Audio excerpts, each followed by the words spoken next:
কড়াইশুঁটির কচুরি আর আলুর দম, রবিবারের সকালে শান্তি হবে চরম। বেলতে গিয়ে পুর বেরোলে গিন্নি মায়ের ঝাড়ি, তেলের মধ্যে চ্যাপ্টা হলে মুখটা হবে হাঁড়ি। শীতকাল মানেই বাঙালি ড্রয়িং রুমের রোদ্দুর আর রান্নাঘরে কড়াইশুঁটি কচুরির সুগন্ধ। কিন্তু আমি বহুবার কড়াইশুঁটি কচুরি খেলেও নিজের হাতে কোনোদিন তৈরি করিনি।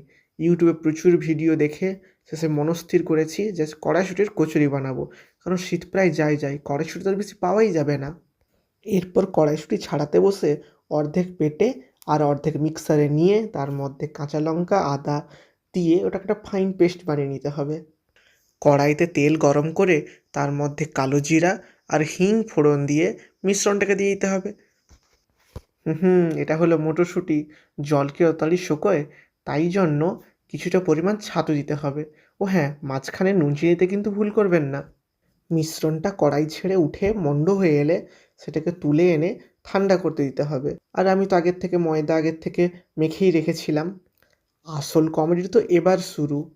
যেই ময়দার লেচির ভেতরে ওই সবুজ পুরটা দিয়েছি আর বেলতে গেছি, অমনি ফ্যাস, কচুরির পেট ফেটে সবুজ পুর বেরিয়ে যায়, এক্কেবারে মাখামাখি অবস্থা। এরপরে যা ভাবছিলাম সেটাই হলো।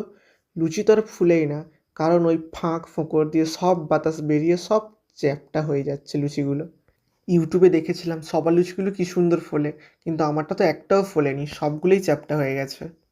যাই হোক, আর কিছু উপায় না পেয়ে ওই চ্যাপ্টা কচুরি আর তার সাথে একটু কষা মাংস। হ্যাঁ, আমি আলুর দম করিনি, আমি কষা মাংস করেছি, কারণ কষা মাংস দিয়ে কচুরি খাওয়ার আমেজটাই আলাদা। কিন্তু দুঃখ একটাই, দুটো লুচি ছাড়া আর কোনোগুলোই ফোলেনি। কচুরি তো আর নয়, যেন চ্যাপ্টা লুচি হয়ে গেছে।